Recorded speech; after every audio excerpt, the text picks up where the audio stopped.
It's the Fots. You heard? Back at it. Back on these corporate influencer, social media, business, entrepreneur streets. A lot more. Yeah, we can add some more to that. No, we got to keep doing that. That's our joint. Yeah, and we matched today. We both got our paper planes hats. You know what I mean? I'm usually in the Yankee. I'm a black and white guy. So you know what I'm saying? Black and white cookie. That's our unofficial logo. Yeah. Last time I had on green, so this time I got on black and white. You know what I'm saying? So it's a problem. So telling my brother I'm back at it. You heard? Shout out Dwayne. Stop messing with my man again. Yeah, you know what I'm saying? He was telling me I wore too much black, so I wore green last time. Now I'm back at it. Back to black. Back to black, you know? And I wore my Tupac shirt on for Why? For the festivities that's going on. Oh, okay. I thought you were scared because you see the empty chair. Oh, yeah, I know there's an empty chair. Yeah, but No, I wore this. It's my guy, though. I know, you got the black on, it might get intimidating. You like that? Intimidating? Nah, man. I wore it for the festivities, that's going on the internet. Oh, yeah? Yeah. Oh, okay. All right. So who's coming? Who's coming in this chair? I don't know. It's a surprise. It's a surprise? It's a surprise for everyone. All right, let's see. Where's our guest, man? I don't know. It's kind of like, oh, see? Oh, right on time. Walking right into our always spot. on time. It's not Ja Rule. It's not Ja Rule. Yo, this guy's a oh, look at that. Oh, my guy. Thanks for coming through. Yeah. So this is the originator, none greater. You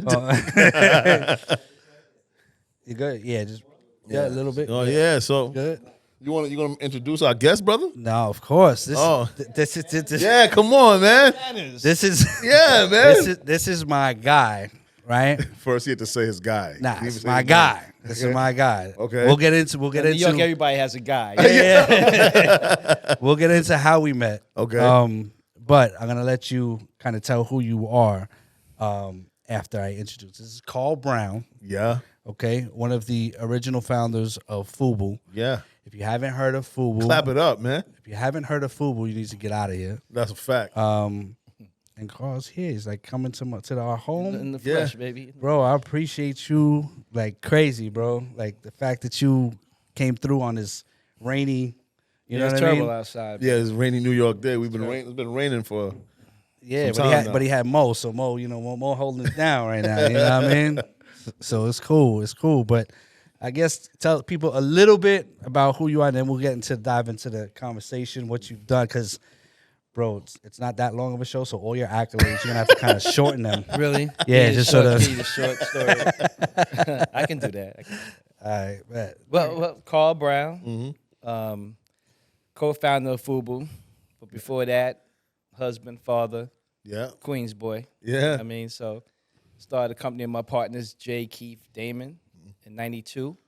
And I'm glad to say we just celebrated our 30th year in business last year. Congratulations, man. See? That's some entrepreneur stuff at its finest. That's legacy. That's that. And on top of that, too, that's some inspiration, man. Yeah, 100%. Yeah. Yeah, we feel definitely fortunate. When you start something, you never know where it's going to take you. Yep. But, this venture happened to take us, a long way. Yeah. All over the world. Yeah. Love it. Yeah, and I love the what year was it because you like had a full rebrand.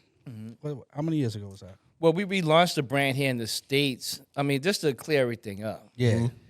A lot of people ask me, yo, why you guys sold the company or why you guys closed the business? But, reality, we never closed the business, nor did we sell the company. We strategically took our brand out of the United States. Oh, wow. And focused more on Europe and Africa and Asia. We're about to do that. Yeah, I'm about to say that's great. What made you do that? What was? Well, I mean, every company has their reasons. For us, we knew that brands like ours have a shelf life. Okay. And usually it's about 10 to 15 year cycle. And once we got to that 10 to 15 years, it's only but so much FUBU kid can have in their closet. Yeah. After a while it becomes, the height starts to turn against you. Yep. Right. So instead of trying to fight that and pour money into a cycle that we can't control, we figured it'd be more cost effective to move into other territories, let America rest, Yep. and bring it back when the time is right. Yeah. That's amazing. No, that's crazy. fire. And before we dive, And we're not the only one that does that. This is yeah. the practice that goes on, especially in like the fashion industry. But see, then that's the thing. Like for y'all, whoever's watching, whether clothing brand or whatever, that's why it's important. Like, you know, we're probably gonna ask those type of questions because we don't have a clothing line. We're gonna start one soon. Donovan Michael. I don't know if anybody knows. We're gonna start Donovan Michael. I don't know. But Started. That's the hardest part. Started. yeah, no. But there's a thing with you and I paused about with the as far as Facts. as far as how we met, right? Right. And you thought Seraphim. I thought 145th in Harlem. I know I'm wrong because by that time we already knew each other. Right. So I know it must have been other engagements. So I'm gonna tell you exactly, and you know this person, right? So had an artist in Harlem, Right. His name was Celeb. Shout out Celeb, and he had a song with Sweet Georgia Brown. That's a young kid, right? It was the Harlem Globetrotter theme. Right. You guys, as had we were Harlem reading the Globetrotter. source and you know seeing all the ads, it was FUBU has a Harlem Globetrotter line. Oh Right. wow, We got to reach out to them. We got to figure this out. that's Right. fire. So Suits, the producer, Justin, Suits, what's up? You reached out. He reached out and called you guys, right? And you were running the show when it came to that, right? Music, right. Yep. And he set up a meeting for us to go up there. Right. Went up there. We've This been was close ever since. Pause. Yep. It was the 66th floor, 68th floor at Empire State Building. Well, it was 66, 65, and 63. Oh, slight flex. Don likes flexes like that. That's. I mean, Now that's- hold on, yeah, it three wasn't floor. just one Not just floor. one floor. It Three wasn't- floors. Yeah, and I remember like that was that day.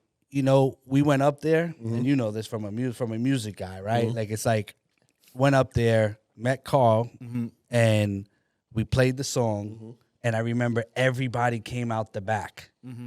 Yo, we were looking for that song. Who is that? Word? Right. I Yeah, remember because that. because the thing is that y'all had a record company, and it was kind of like, oh, let's try to figure this. I remember my whole pitch. I had the 8x10 of Celeb. I was like, Nah, yo, it's a he's a good good mean. I looking do kid. remember that. You know what I mean? So and then, you was prepared.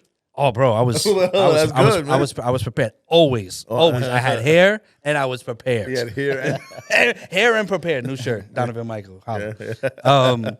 No, but from then on, it was like, you know, you always showed me love, and like to meet you was crazy for me, right? And it was just like, you know, a lot of times that happens is like when you're doing these businesses and you see these brands, because FUBU was, bro, you guys are huge, boss. Yeah, at that time we were the largest minority-owned company in New York. Oh wow. Under Goya. Oh wow. Yeah, see, and that's what I'm saying. So you got, you know, I was going back from the Bronx and Harlem, and it was just like going to the Empire State Building. You know what I mean? And it's like, oh, you know what I mean? And I mean, from then having on, that conversation. I mean, the conversation was crazy. I mean, nothing ever panned out from it. The best thing that happened was Conversation with the Our relationship. Oh, that's good. because it was crazy, bro. Like I was just at that time, that was good enough for me. I was like, oh, I made it. Right. I'm like, yo, It's you so know, crazy how that one thing can let you feel like you made it, and then it transpires. We all into have everything those. else. The funny part about it is that never stops. Yeah, I'm about to say. I mean, I'm sure all you the guys time. understand. Yeah. You All can the feel time. when you just move the needle a little. Yeah, that's what I mean. You can feel it. as far as that. Yep, moving the needle. So is it that even though you guys were, you said number 2, minority owned, didn't you guys started like ingesting other companies as well? Yeah. We Like, I know, like- we still own a few Like companies. Coogee, like I remember. Am I wrong? Like is We that own Coogee. We own I used to wear a lot Tonic of Coogee. sneakers. Me too. We had a few other brands that we sold, but right now it's mainly Coogee and the Tonic sneakers. Oh wow, Tonics, man. I love the Tonics. The suede. Yeah. They're real big in the golf community. But we're waiting for the time to bring it to the streets. We got some heat coming. Them suede ones, man. I used to have every color. There was black suede.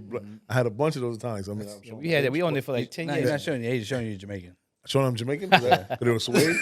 They weren't Clarks. They were Tonics. Listen, man, nothing wrong with suede. You know what I'm saying? Nah, I rock Especially with now. I rock with that. Everybody's wearing suede and everything. Now, business question with that, what you were saying, you know, clearly you guys were at the top right there, right? What makes you guys decide, or how is that process of, hey, there's another company we think it makes sense to grab, you know? Like how does that? You just hit it. It got to make sense. Okay. You know, we know what our strong suits are as a company, and we know what we're weak at. Yep. And we look at brands, especially when it comes to acquisitions, it's just something that we can build on with the situation that we have. You know what I mean? And Coogee was always one of those brands, especially back then. Biggie was on it, and and it really had a real the hood really had an attachment to the brand. Yeah. Because I had a bunch of Coogee. You know, I think also too, like Willie Esco. Didn't y'all have Willie Esco? Yeah, as well? Willie Esco as well. well, Willie Esco is more of a partner with us. Okay. They were signed to, I guess you say, the same label. Okay. You know what I mean? But we've always been very close with them. Yeah, and how I know all this is because I used to work for a store that sold all these brands. Right, so it probably came out from the same it came out address. coming from the same bag. warehouse, right? And I was like, yo, somebody must own these one company must own these companies.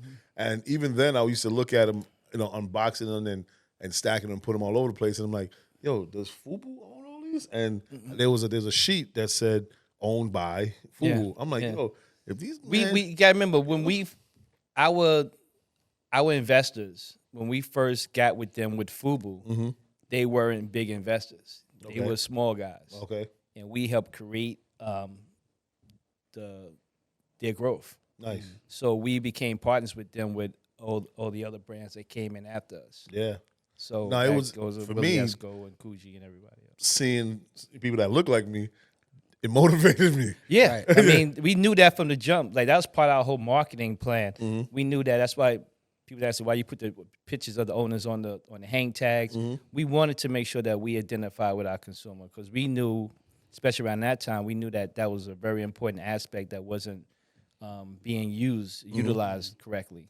And we felt that putting our name on the hang tags, letting them know we're the owners, we designed it, we run the show, that would make an impact within our community. That's fire. It made an impact with me. Yeah, no, 100%. It would have with us. I mean, we were the consumer as well. For Young sure. kids, we wore what we made. Yep. So we knew exactly how to speak to that generation because that's who we were. Because I remember the first time I seen FUBU was actually on LL Cool J.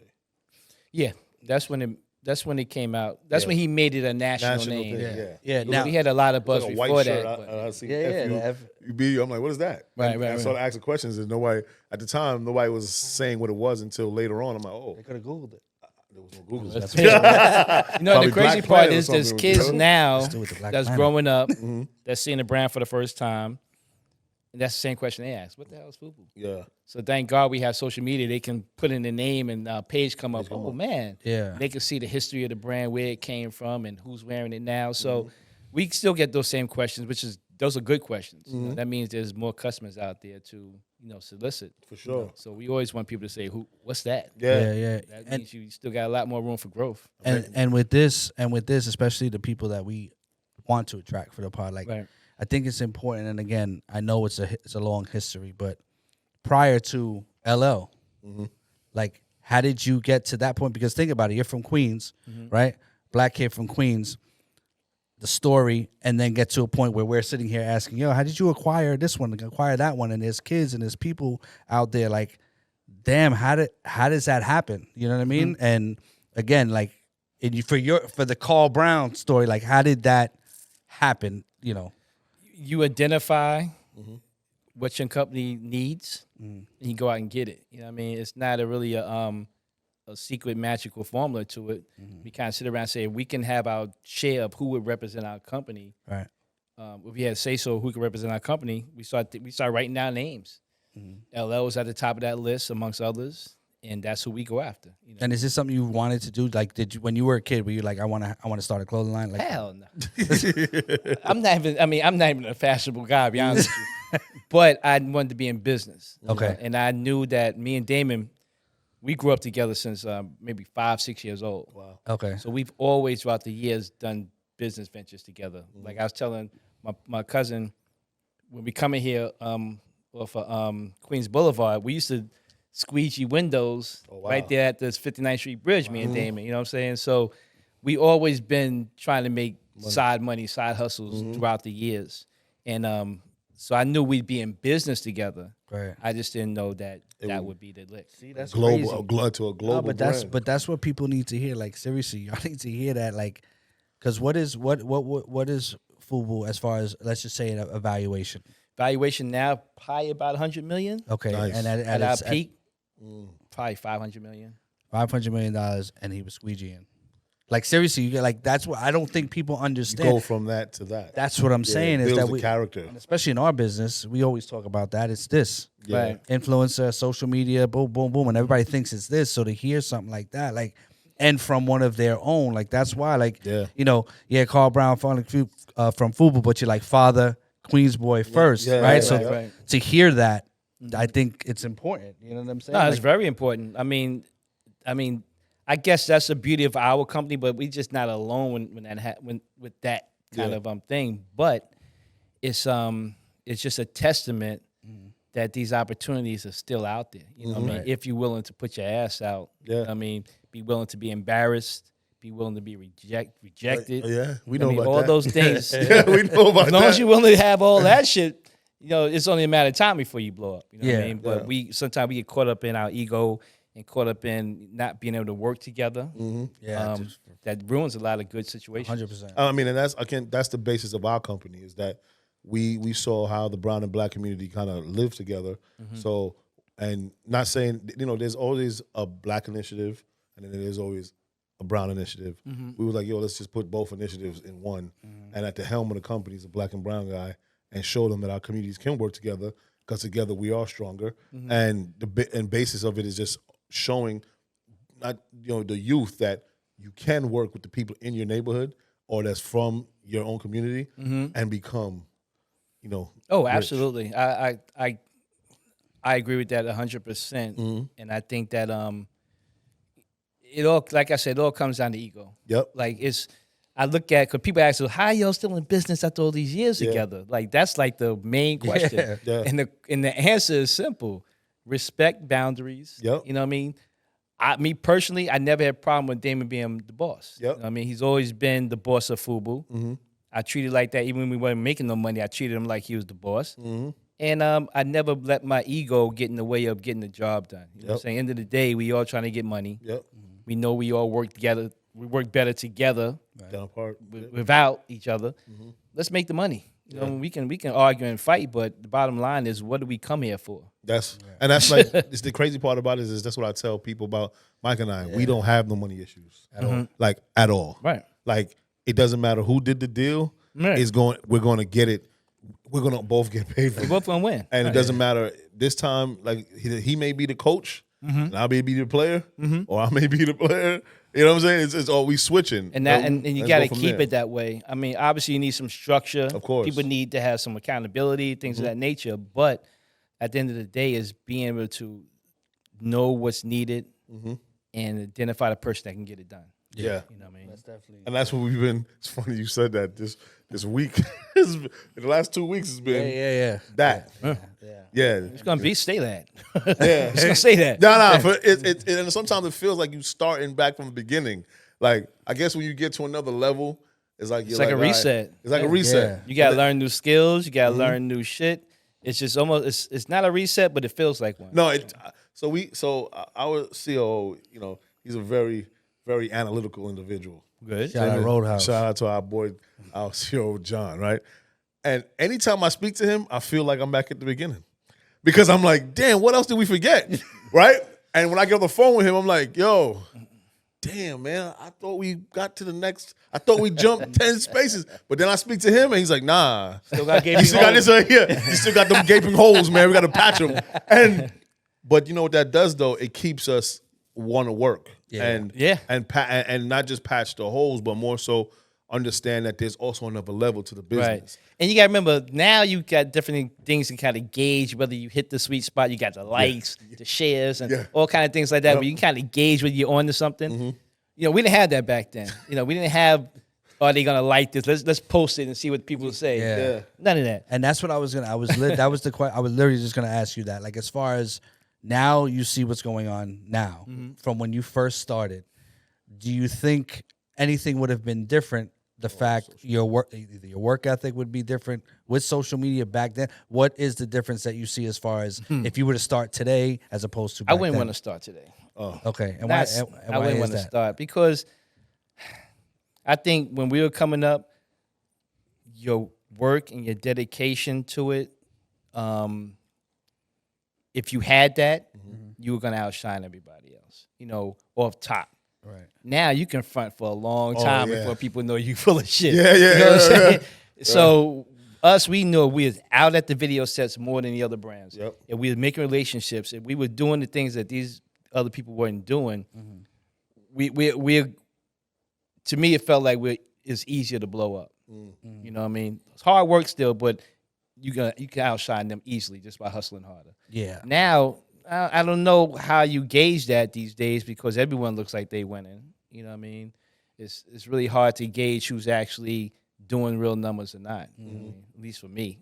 Yeah. From a consumer point of view. Yeah, and also to piggyback off of that, and you don't need to mention names, right? Don and I did this because there was a lack of representation for Black and Spanish. Yeah. Right? Don and I have witnessed brands lowballing as far as different, because we manage and represent a bunch of creators, and the different nationalities, it's crazy that we've seen. Oh, you mean like the opportunities? Not only just the opportunities to pay, but Even the pay. pay, yeah. Like for the same thing, same brand. Yeah. It's crazy. I was wondering if, because when you started it, it was like when you were saying as far as the tag needed to have us so that you could see who it is. Did you see any of that? Let's just say like a bias towards you guys because it was a Black-owned company, and if back then, has it changed now? Because it's almost like I almost feel like it's like that. Damn, we did this back then, and it's still happening. Yeah, Like, sure. do you notice any of that? Like, do you see that at all, or? I know what you're saying. I'm trying to figure out the right way to address it. Yeah, say it one more time. So would you feel that? I guess just a straight question is like, do you think because you were a Black-owned company that there were no opportunities given, there were certain partnerships you couldn't do, there were certain people or things and businesses that you couldn't do because of that back then? And was offers shortchanged to Right, you guys? And right. all that? I'm sure there were, but we grew up.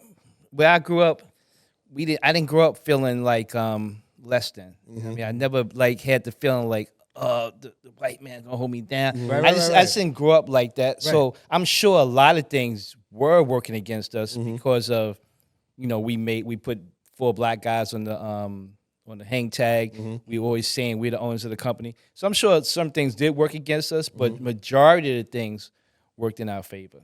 Okay, yeah, because you know what, I thought of something too, right?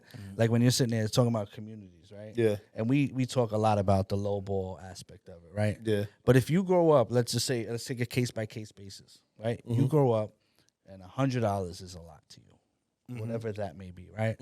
Now you build said company, doesn't matter what it is, and somebody offers you $300,000 for your company. You go crazy, right? Let's just say. But in the market, it's worth 1.5 million. But you take the 300. So to you, that was great, right? So is that really? You know what I'm saying? I think this is a problem with this because people say, at least in certain communities, when you sell your company, is they congratulate you. Right. You built something for nothing, And then you made some money, you out. Right. Congratulations, my dude. Right. With us, it's almost like sometimes when you sell your company, it's like you took an L or something. Yeah. But I think what you got to remember is business is all about moving it, just kind of like preparing for your next stage. Yes. Like, so if you knew your company worth $300,000 or you can get $300,000 for it because you know you're going to take that $300,000 and flip it. and you already got a whole nother plan for that shit. Run. But I also heard something too, was more so like the exposure, right? So in certain communities, they're exposed to something, right? So certain communities that $100, may be a lot to some communities, but the ones that are exposed to a lot more, like that's nothing to me. So it depends on, I guess, how the exposure is to whoever's selling the company I think that's where it will come to. Like, nah, we'll wait. That 300,000, we worth that 1.3. So I think it's the exposure of the person who's getting that exposure. Listen, if you made a company from zero in your basement, and someone you worked on it a couple of years, and now someone's offering you 300,000 for it.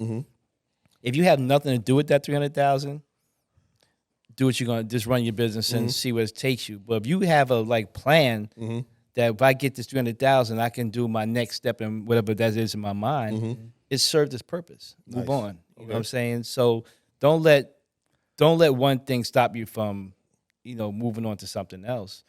But, like you said though, money means different things to different people. Correct. If you never had 300,000 in your life, you're gonna snatch that because you never had that. Someone that grew up with that shit around them, they be exactly. Yeah, and I guess it's the exposure part. So it's like, and like even with like how you said, like you didn't think about the white man keeping you down or however that in the community. I saw something like Method Man said like, he thought that his disadvantage was his advantage. Yeah, that's how I always saw it. Yeah, he said, I always saw us as the cool kids. Yeah. You know what I mean? So I never thought about, these white people in Manhattan are gonna stop us. No, they're not. Yeah, that's we're so hot. Yeah. Maybe we're just arrogant, but we felt we were so hot, and we had our shit all together that we couldn't phantom that part of it. But that's what he said. So he said like I use my disadvantage for my advantage. Right. And I'm ready, so I never have to stay, I'm always ready. Always ready. Yeah. So he said whenever I walk into a room, I'm always ready. And I think that's how we are. Like I don't have to get ready. We are always ready. So when we walk into a room, it's already on. But that didn't come automatically. That came through trial and error. That came through mistakes. They came through missed deals and opportunities. All those things kind of build you up to who you are. Yeah. You know what I mean? So you got to go through those losses. You got to go through those disappointments. You got to go through those wins because you kind of gauge where you at in each stage and who you're talking to, whether they wasting your time. Yeah. Whether you just, the more you lose, the more you learn. And that's the thing. And it's, like I said, I know you have a question. You don't learn too much from winning. But the thing is that with social media, you don't think that, right? Everybody's a winner, right? And it's like if I lose, that's why kids are depressed because I've scrolled and everybody's what's wrong with me? Yeah, this guy's in fucking Italy. Exactly. I'm going to my second job. So my bad. What deal? Is there a deal that you thought like, we was gonna take, and it would, like, let's say, I don't know, let's say a hefty deal that you should have taken that you didn't, and you look back, like, so hindsight. When you're driving in your car, and you're like, damn, man, if I just took that, it would have been, it would have been different. Yeah. But hindsight, I mean, we could have sold our company at its peak and maybe made $500 million. Ooh. You know what I mean? At its peak. Maybe more. So, I'm sure I could use that money and did other things with it. Think about it now. I asked that question because there's always a deal. There's always a deal that you thought, like, man, I might want to. Yeah. And but that's business. That's business, yeah. I mean, the bottom line is you're in it to make money. So me holding on to this asset, if that's going to make me more money down the line, then I'm going to hold it. It's selling it now because it's at its peak, and I know that in my mind that I done did everything I can do with this. It needs to go to somebody else. Then you sell it. You got to have your reasons to. But one thing about it is, it's always strategic. It's like, you sold your company, now you ain't got no money. No, I just made a couple of $1 million, and I'm gonna start a new company. Right. Yeah. That's what business people do. Right. You know what I mean? We don't sit on the same business for 30, 40, 100 years. Most businesses don't. Most people don't. Yeah. So you got to know what your overall game plan is. You know what I mean? Like right now,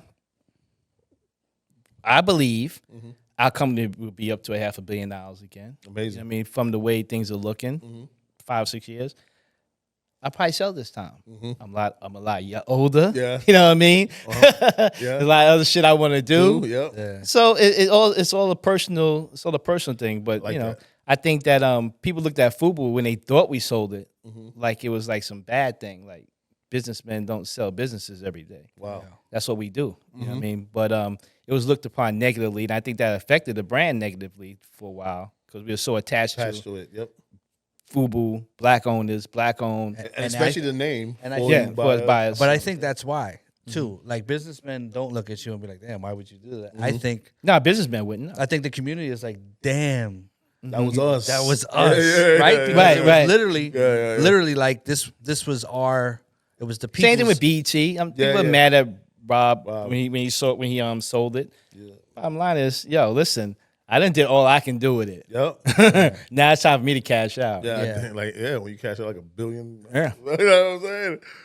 I ain't mad. So it's not. I mean, businesses are bought and sold all day, Yep. and we gotta look at it the same way. Just make sure with your business you have a game plan with that money, and you're not just paying taxes and blowing it on bullshit. Just And have a game also plan for it. have something like an exit strategy.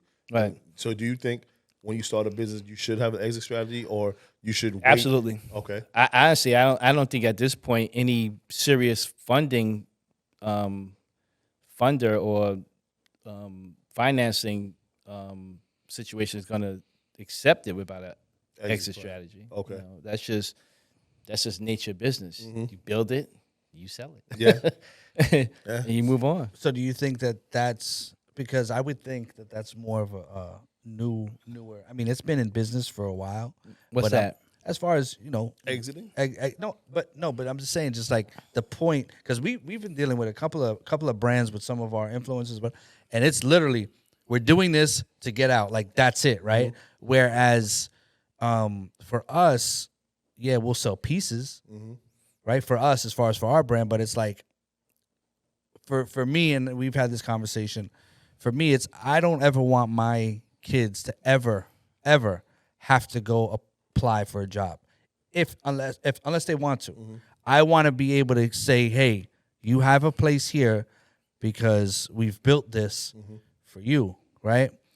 And I think about that mindset, but then I also think about the exit aspect of it, and it's like, okay, at what point? Okay, once my kids, once you exit, then you don't care about your kid, like, right? But what if The hell with them. but what if they don't even want it? Right. I thought about that. I thought about Chances that too. are they won't want it. Yeah, I mean, I if you're think- lucky, you have a child that gravitates to what the things you love to do, and they take it to another level. Yeah. Great. But I don't know if that's a great business plan. Yeah. That I'm gonna say this for my kids till one of them decide to take it over. It's just doesn't make sense.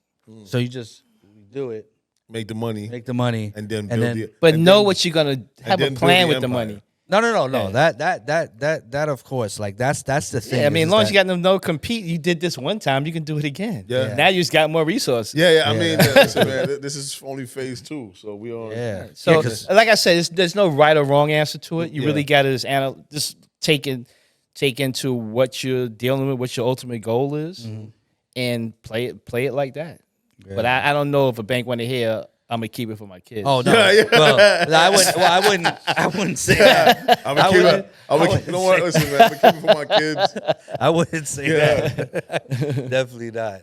Nah, but you can do other things. Your kids are assets. Yeah. Real estate. No, but You can that's do it, other but that's things. the Your thing. business, Yeah. it's gonna generate capital for you. And if it's not doing that, then you get rid of it. If it is doing that, look for the best time to sell it and move on. Yeah, we sell this and do Donovan Michael.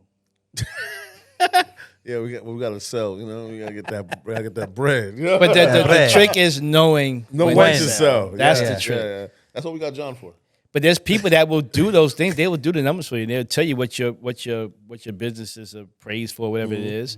And if that's not enough for you, then you build it up stronger. Totally. Yeah, So it gets to a number that's sweet. yeah. So it's more so the hustle.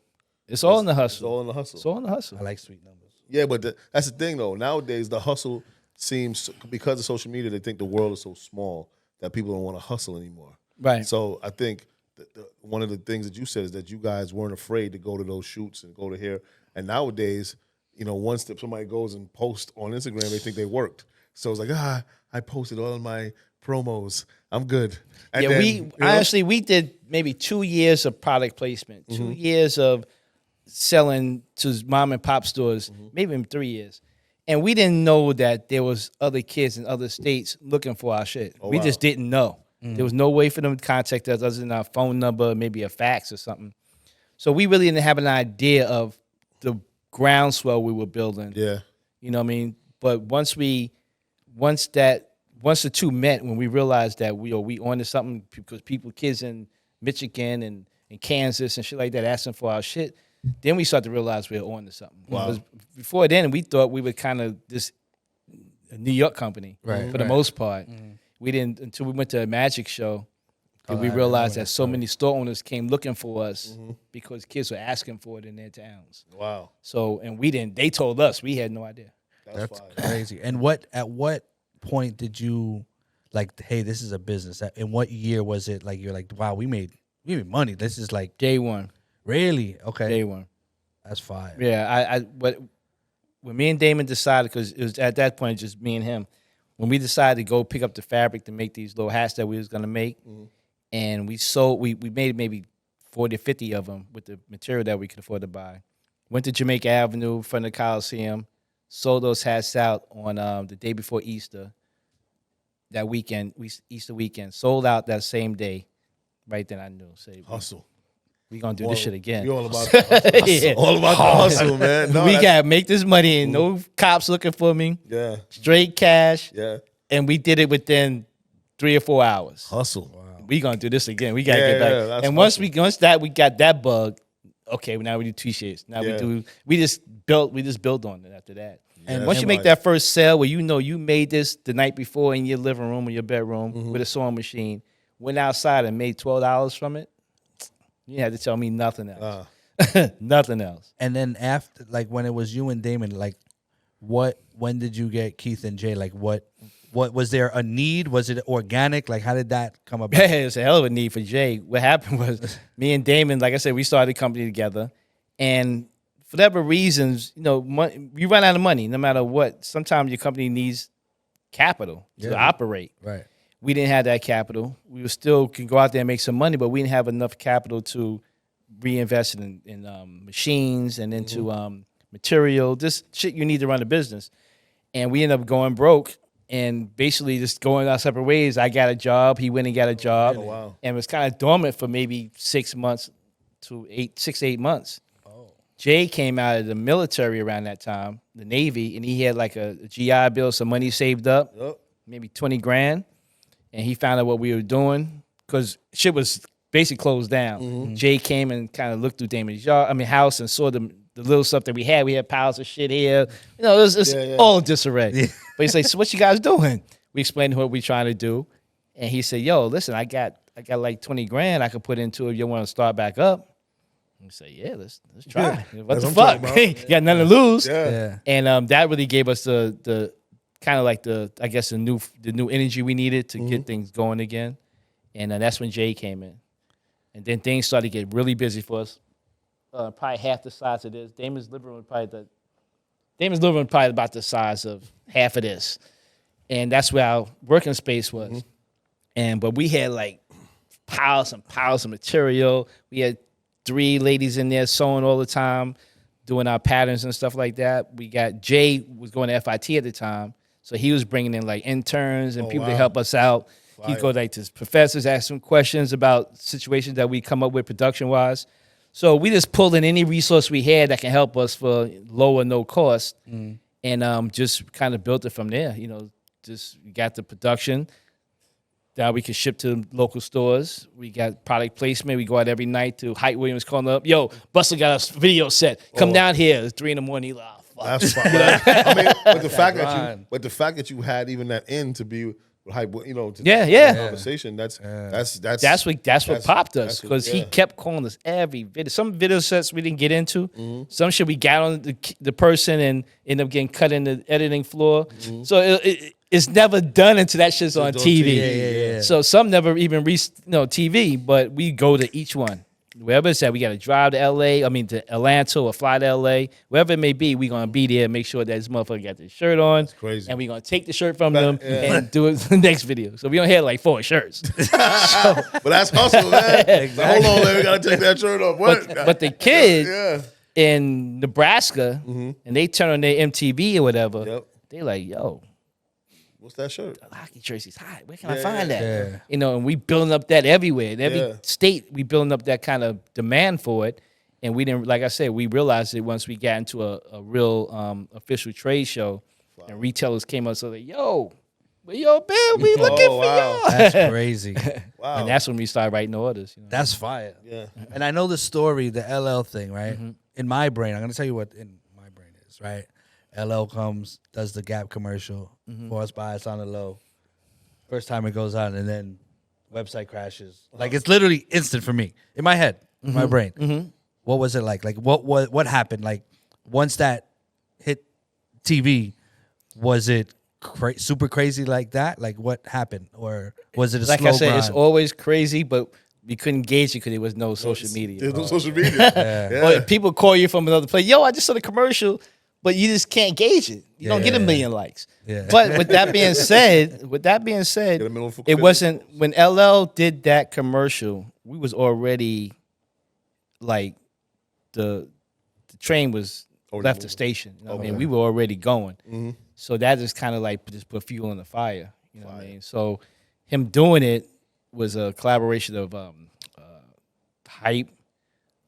What's my man's name? They used to manage Nas. Bimmy?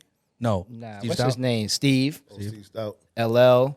This is a collaboration of a lot of minds working together to slide that in there. Wow. But once we got it done, we knew if we can get it done, that would be fucking epic. Bro, that was yo. I think that really changed. I wanted as to be far as- LL, man. So when I saw it, I was.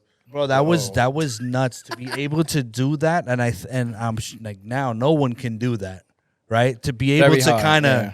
for us by us on the low, that was so crazy. It was like, But that's where the benefit came in from being a nobody. I got you. You know yeah, what I mean, they never knew it hit them. Like we were just kids, you know. They must be hating groupies of LL or whatever. and but he had the hat on too, right? That's it. He just had the hat on. Yeah, he had a hat on. Listen, man. By us And he on the insisted low. on wearing it because they was like, "No, you don't need that." He's nah, guys. You know, he whatever smoothed it out. And as far as the rap goes, they had no idea because when I first saw, it, I was like listening to it, and you know, we kids we know exactly what he's saying. Yeah. But it went right past them. They didn't know, and that's the beauty about being small because you can maneuver and do shit like that. That big companies they can't move like that. That's a fact. Like even with Hype, when we got called about the commercial. It was like we had to get him some stuff like because he didn't know what he's gonna wear. Give him some options. Yep. And we had to get that shit to LA real quick. And a big company you had to go through. You had to sign offs and this and that. We was like, boom, get on a plane, Keith, get out there now. Yeah. That's the beauty about owning a small company. You're very nimble. You're very flexible. You can do things that these guys take forever to make the turn. Yeah, we We know that oh so well. Yeah. We We work with see a lot that. of these big companies, man. And just to say A, they got to go to 20 people just to say A. It gets crazy. It gets crazy. And we understand their red tape and understand that that's how it has to be. But with us, like you said, being a smaller company, we can. It's do frustrating when certain you got to things. deal with that with the big companies, but that's just how they get to the point they have to have those checks and balances.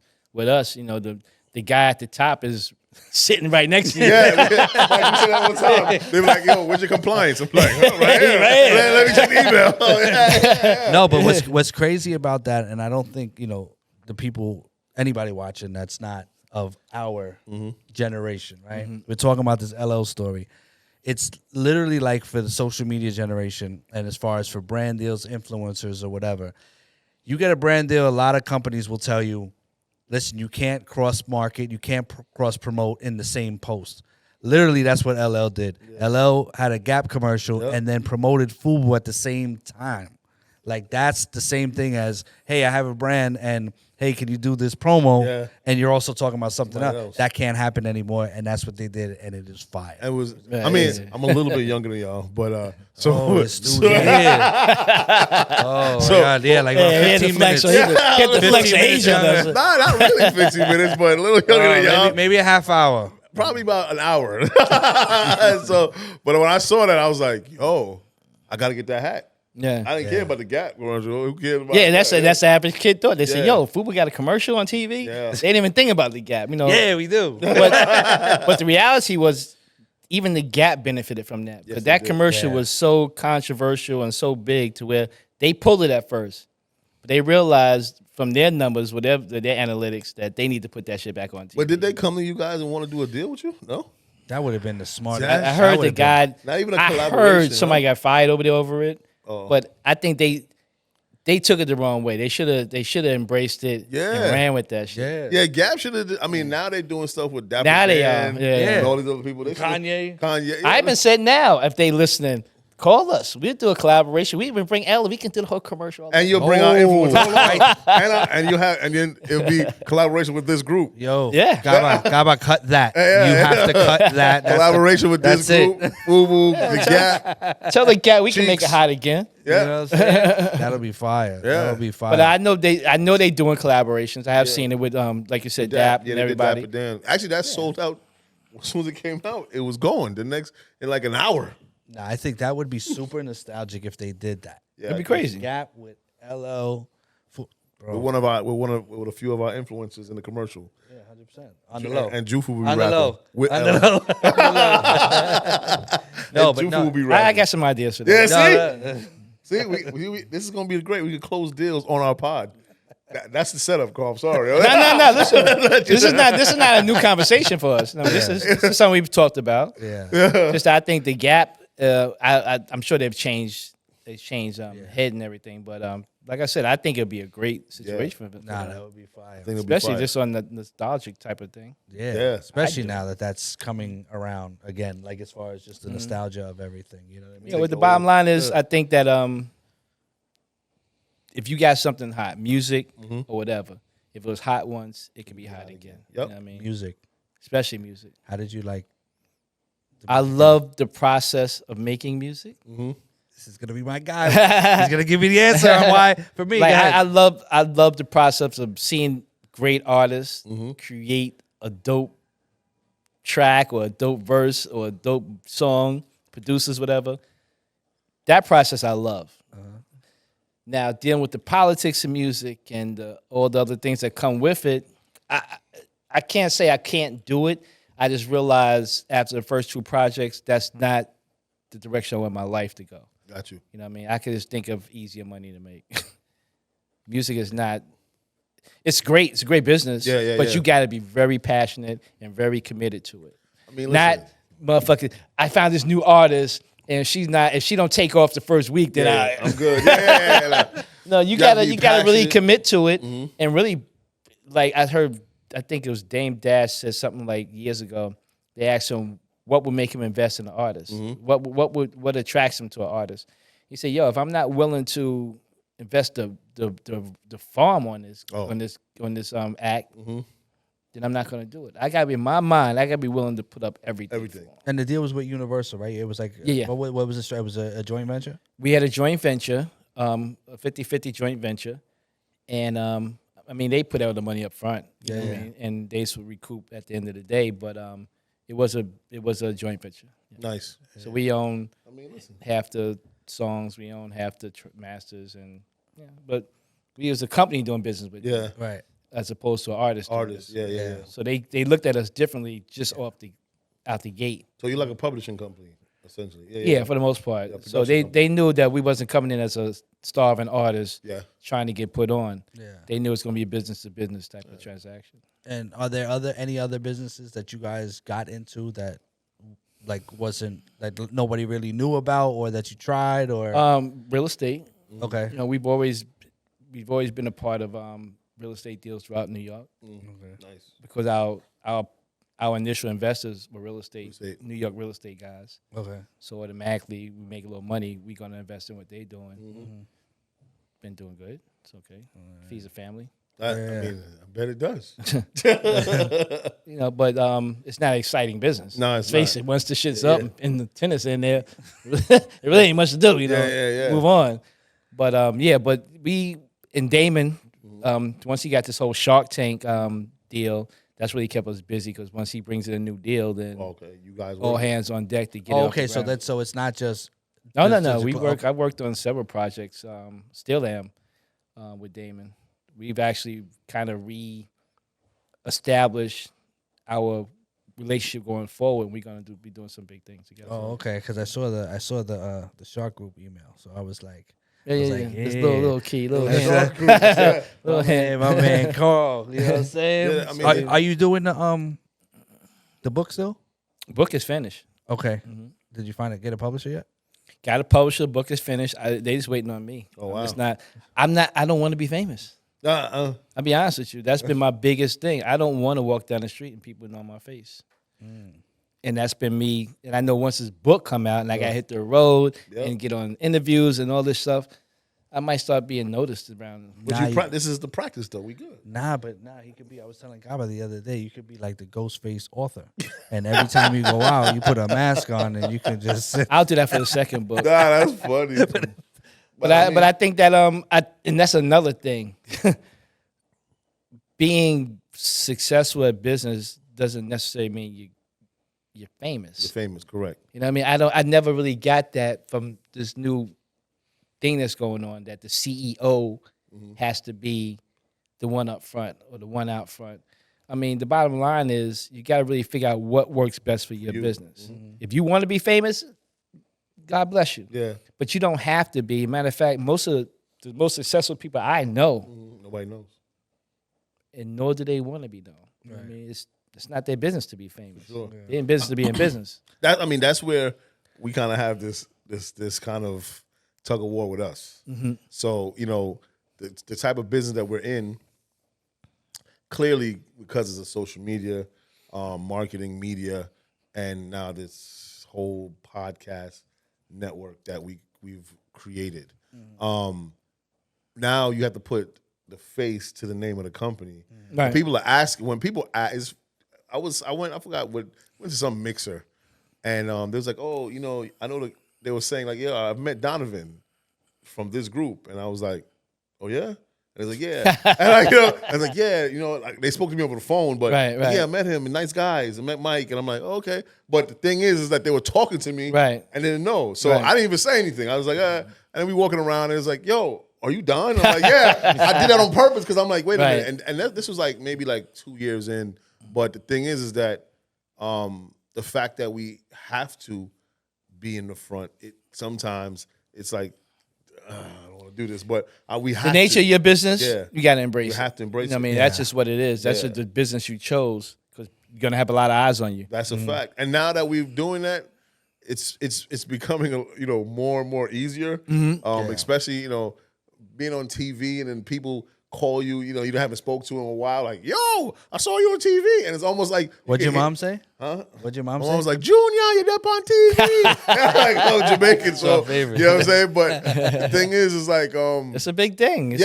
But then you could almost hear them counting your pockets in their head. Like, oh, you was on... I heard you talking. Yeah, you must be dead. Yeah. It's almost like you can hear But they automatically assume fame equates to money. Yeah. And that's just not always That's not always the case. Now, famous is a good avenue to get it, make money for sure, but it doesn't necessarily mean you have it. But it's just like we always say, like clout is not currency, and a lot of people think that clout is like exactly what you're saying. It's like, yeah, I know you, but what's the bank account? Now like? what? Right, you know what I mean? It has to be a business, and some people, don't know how to use the clout to make the currency. Right. They just think, I'm here.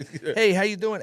And even when we speak to influencers, like a lot of new influencers that are new to the game that really want to make it a business, they usually, it's the people around them, right? Yes. Literally was just talking to another creator yesterday or 2 days ago, and he had a regular job. And I said, let me ask you a question. You've had videos that went viral. Do people come to you and be like, what are you still doing here? Yeah. And he was like, oh, my God, Mike, you wouldn't even believe. Right. Because they just associate, equate it with oh, money. my God. And it's the same thing. Like, again, in certain communities and, it's mindset. It's about being around the right people, too. Right. Like, I joke with his mom or whatever, but it's like family. You go to certain family functions, right? Because a lot of times in this community, when you're doing something like this, your family doesn't really get it, right? There's not a lot of visionary. Right. Yeah. And what happens is like if we sat there and told if we went to the family barbecue and told some of the people the deals we turned down. Yeah, they think we're stupid. They would think, crazy. what they need me to do? Yeah. I'll do it. Yeah. And it's not understanding what it you don't know why you turned it down. And right. And it's like certain things, like even prior to all of this, it was like, if we were out with clients, hey, we need a picture with the manager, and Don and I would be like, nah, we good. We good. Yeah, we step aside. Go ahead. But now it's like You know, I always told people when it comes to friends and family, keep it that. Yeah. You know, don't have expectations that it's more than that. Mm-hmm. And your business will never survive depending on that. Yep. right. You know what I mean? So you really got to just, I always took it to, you know, my brothers, my sisters, my family. I'm not going to even expect them to understand. Mm-hmm. I'm not going to expect them, put on them, they got to buy something. Yeah. None of that. I mean, I've learned that chances are they won't. Mm-hmm. They want it free, which is everybody got a family, they want to hook up. That's just natural. But, you know, it's a lot of times people say, I see people say, I'm going to start this business. I got a lot of friends and family that's going to support it. Mm-hmm. It's not happening. Wrong. Yep. That's Sounds destined good. Yeah, to be bankrupt. it sounds all the Sounds way good. until you But see it for real. really, focus on, identify your consumer and focus on that. Don't worry about friends and family and stuff. It's nice if they do, but it's nothing wrong if they don't. Focus on your consumer, identify who they are, and that's where you aim all your efforts. Nah, I mean, and that's what we do now. I mean, we essentially just are focused on us and how we are growing our business. And because our business is unconventional, you know, because it's not like real estate or some stuff. Right, we right. touch, we kind of we're like, you know, these internet blocks on these internet blocks, moving through the cyberspace, and that's also rocky in itself in a sense. So we're creating a business around that. Yeah.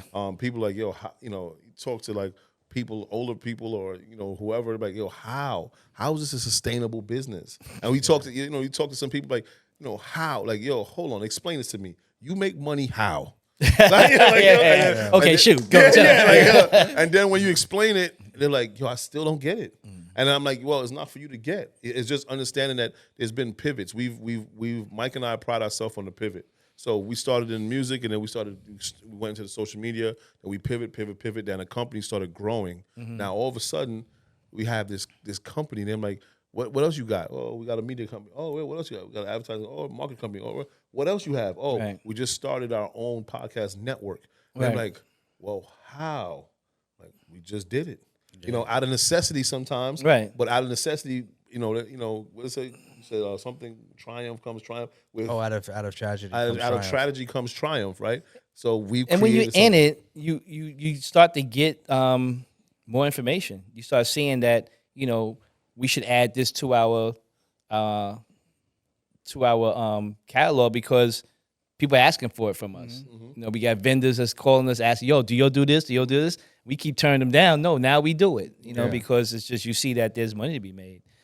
So yeah, and I think for us too, we've also wanted to add things, and I think we're wise enough to know when to stop. Like, you know what? Damn, we wanted to, right? And it's there, but again, from the business hustler side, hey, we want to start this in-house, but we can't right now. So instead of making 100% of this, let's partner with somebody and still provide the service, and we'll make 50%. That's a fact. Like we kind of understand that now, and it's like we started this. We literally, he and I just met January of 2021. Yeah, people think we've known each other forever. Yeah, and it's like it's been speed, and it's not in a bad way, because I think there's a lot of experience and history, and you know, going from the being happy to to meet you, right? Like, and just being like, that was my okay, and then us talking off camera, it was like, you know, hey, we're at this point, and I'm very gracious and happy where we are, and appreciative.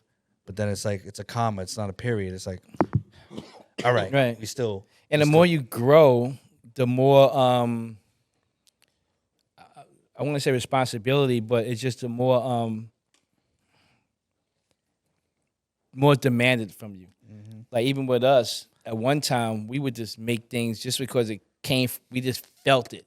Right. No, we don't know if yellow's going to sell this season, but I don't want my shit to match these yellow motherfucking sneakers that are. And it's more personal when you're smaller.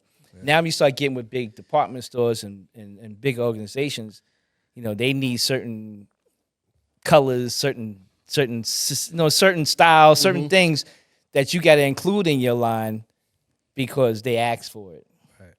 And when you start getting to that point where you giving people what they ask for, you sometimes you can lose your own identity. Okay. Because you're giving them what they asked for, and now what the hell is FUBU? Right. You know what I mean? So you got to know when to say no as well. And with us, so even with like to even piggyback off with us as a marketing agency and for influencers, there's a lot of influencer companies out there, but a lot of they don't look like us. So you have like these other bigger brands that make millions of dollars, but we're the guy that they're watching because they're like, wait a minute, sometimes they want to they're going to try to keep their foot on our necks and not knowing that we know jujitsu, so we can, you know what I'm saying? So the best part for us is that we get to watch their moves and then and know what not to do for the next best move for us. Right. You watch what they do and do it better. Yeah. I mean, just do it. That's gonna just resonate with your consumer. Yep. You take the idea, but you say, you know what? If I do it this way, it's gonna hit with my consumer. For sure. And we the cool factor. Like what you had said before, like seriously, that's not even being, I'm like, a lot of the people that we deal are like, listen, they have no clue. We got y'all. Yeah. You know what I mean? Like we bring that. Right. You know what I'm saying? So, and that's the benefit of being a smaller company. I mean, I wish you can find a middle, because when your shit blow up, you're not a small company no more. Nah, I know. I know. I think, and that's a downside of that. And so I think, in some sense of the word, for me, I'm speaking for me here, is that I guess I've been preparing for that, right? So with us, it's speaking with John, he was like, it's on his way. You know what I'm saying? And I speak to Mike every morning, so every time we talk, is always some type of elevations happening. And then I'm like, okay, we're here now. And then, and then you get the reality like, yo, we have to get back to our organization. We hear that from John. So John says, yo, that's why I always feel like, it's always an up, down. But the overall, it's definitely, we're getting there. And I'm like, yo, we have to be prepared for this because of the type of company we are. And because it can be scaled so large, right? But you know what I'm saying? It's almost like, damn, did this happen in 3 years? Like, because we started during COVID, right? This happened when the uncertainty was uncertain. When we told people we was going to create something, those are the best times to start business. They was telling us like, yo, you going to do what? Don't open a production studio. You're crazy. COVID's happening. Yeah, people are moving out of the building. People are moving out. And Mike and I were just like, all right, man, I'll see y'all later. Right. We had the opportunity. We created something out of nothing, and we saw what they didn't. And now that they see that we saw it, they're knocking on the door. Right. Price double though. What I try to do is, I've always tried to do is like never let anybody work with. Like, I sleep bad if I feel like they did more than me that day. Like, Damon busts his ass. Like, he be fucking gone. And I know if my ass is sit up in the bed, he's probably up doing something. And that makes me feel guilty. So you got to really I always try to match my energy with my partners. And then never be the one that's slacking. You know what I mean? If they in this office, I'm going to be here until the last motherfucker leave. Anybody got shit to do, I'm just going to say, fuck that. You're not going to, you know what I'm saying? We're not going to look back later on and say, damn, I should have stayed. I should have worked harder. Yep. Because this is why I got the energy. I still got a little youth. I'm a youth. Got a lot of youth, bro. Whatever, man. But the bottom line, I'm speaking to you guys even, it's just, don't leave anything on the table, man.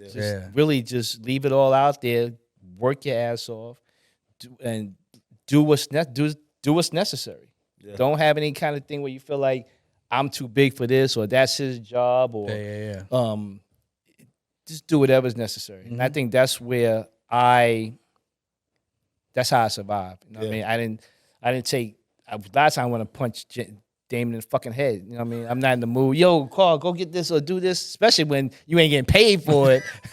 It's hard to take orders from somebody you're not getting paid. You know what I mean? But my whole job was to do it in a way that I was getting paid for. You know what I mean? Because that time's gonna come, but I'm gonna conduct myself like I'm getting a check already. Sweat equity. You know what I mean? But you sort of I had no money. I mean, I had no money to invest, so I said, "Yeah, I'm gonna put that sweat equity in." Yeah, sweat equity. You know This way I know, man. Sweat equity is a big thing. Sweat equity, helps build companies. You can buy shares of sweat equity. Yes. Yeah. I mean, but you actually have to sweat. Like you can't just say sweat equity and not sweat. I bought my shares with. I had Jay had the 20 grand. Mm-hmm. Damon refinanced the house for like 100 grand. Mm-hmm. I had no cash, so automatically I knew in order for me to earn my points, You got to do your thing. I gotta be in this beat up fucking van. I gotta travel in Jersey, Connecticut, wherever, drop off this fucking clothes. I gotta be back and work with these ladies in the afternoon, make sure the shit is packed and ready to go. I'm gonna be, no one else is there, I'm gonna be there. Because in my mind, I'm thinking about getting some motherfucking ownership points. Yeah, You know what I mean? And bottom line in business, the people that get the points are the people that put up the risk, the money. You know what I mean? I didn't have that, so I knew I had to work my ass off to get my points. All right, so at this point, right, I know you're new to us, right, as far as the pod. Can I explain it, Kaba? Can I explain it? Okay, cool. So Don and I are active sports dads, right? He's in soccer. I'm in baseball. Okay. So we have two segments not based around it, but just with names being kind of creative with it, right? So this one is the soccer one. Yeah. And it's called Goalkeeper.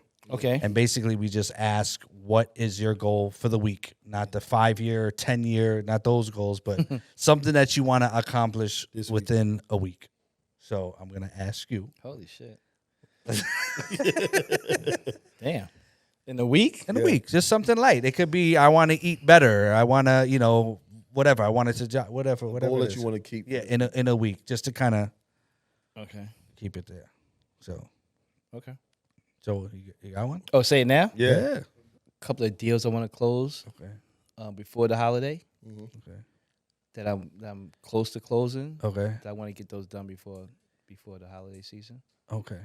Now this week, I guess it's just working towards closing those situations. Closing those deals. I like All that. right. Yeah. What about you? You gonna build another well? This guy making fun of me because I built a well. For I'll tell you that off some people camera. in He Gambia. executive produced the And well. where? Yeah, in Gambia. Yeah. Okay, I've been there. Executive Yeah. produced. He executive produced the well. But go Yeah. ahead. It was during COVID. I couldn't go. But anyway, tell you, this week, I think it's the same thing, man. Close some more deals. We got a bunch of stuff on the table that they're not open ended, but we're essentially going through the motions and having to make, we got to make them happy. We got to make us happy. Yeah. So it's just, I think it's the same, man. Yeah. Close these deals. Yeah. This week. Yeah, I think this is the first time we're gonna have the same goal, because this is something that it's the beginning of a relationship with the company, and it's like we want to make sure that this week we, especially closing out the month or whatever. Yep. Want to be able to close this out and then kind of forge Right. John. Yep. Or whatever. So Yeah, what we really try to do is last quarter is, like you said, close deals. You don't want to go into the new year with things open. You kind of want to start fresh with the new year. Yep. So anything that needs to be closed, we try to close it and start off the new year fresh. nah, man. Yeah, I like that. All right, so now this is my segment, the baseball segment. Yeah. So it's loves called- baseball. I should have guessed. Yeah, of course. So it's called pitch clock. So now in baseball they have a pitch clock. So it's for 20 seconds. You look in that camera Yeah. to anybody, or the young Carl if you want to. But no, just pitch anything, whether it's what you have, anything, FUBU related, Carl related, doesn't matter. You got 20 seconds. Gaba holds that clock, right? He'll So you're count saying you for down. me to pitch the audience? Yeah, just or An whatever. idea or what? No. Anything that you have, like my book's coming out. Follow me at this. Okay, we got I got this you, I coming got out. you. Like just kind of on the business. It's like your friend Damon's Shark Tank. 20 seconds. Got 20 seconds? Yeah. Gaba will count you. Go ahead, Gaba. He's good. You can start, and then he'll count you down from Well, 5. 20 seconds, that's not much time, That's I guess. what I'm saying. Definitely That's why follow it's me on called pitch- Instagram, The Real Carl Brown. I'm gonna do that now. But think about it this way. All these big companies that you see, Coca-Cola, McDonald's, they all had to start from somewhere. And that's how FUBU is. I think that in the next 5 years, you're going to see FUBU hotels. You're going to see a lot of things coming from FUBU that have nothing to do with the clothing. Look at that. A ball or no, a ball? Nah, we would have been good. Went over? We good. Nah, we good. Nah, bro. I appreciate you like crazy. We didn't even get to talk about the Yeah, that was film quick. stuff that we were doing. But bro, thank you so much for the time. Like I said, this rain, bro, coming here. This is my second home now. My work wife. Okay? Hey, yo. I don't understand. Well, I got this real quick. I just want to say I'm definitely proud of you, Mike. Like you've been talking about this amongst other things, you know what I mean? And I know some of what you've been through to get to this point. Yeah. And it's good to see that you really stuck through, you know what I'm saying, your challenges personal and get to this point. I'm very, very impressed and I'm proud. I appreciate that. I needed to find my guy. You know what I mean? We all need that. Yeah. You know what I mean? It's that, and it's crazy because I found my guy or my guys early. Yeah, you know what I mean? But when you really want to get something done, you can't do it alone. As much as you may want to, you need a team. Yeah. And for someone that's really like motivated and want to get shit done, it takes a long time for them to identify those people that's going to help them get there. And you guys found each other, man. It's a reason for that. Yeah. You know what I mean? Don't give that shit up for nothing. Yep. You know what I mean? No egos, no outside influences. If you got issues with each other, deal with it. You don't take shit personal. Deal with it and move on. You know what I mean? You got bigger fish to fry. You know what I mean? Bigger fish to fry. Heard that from Carl. Yo. We out, B, right? This is why I was inspired when I first saw FUBU. See? It's a FOTS fact. It's a FOTS fact. Yo, thank y'all. Of Subscribe, do all that stuff. Follow all the stuff that Gabo puts here. All right? Later. Peace. Thank you.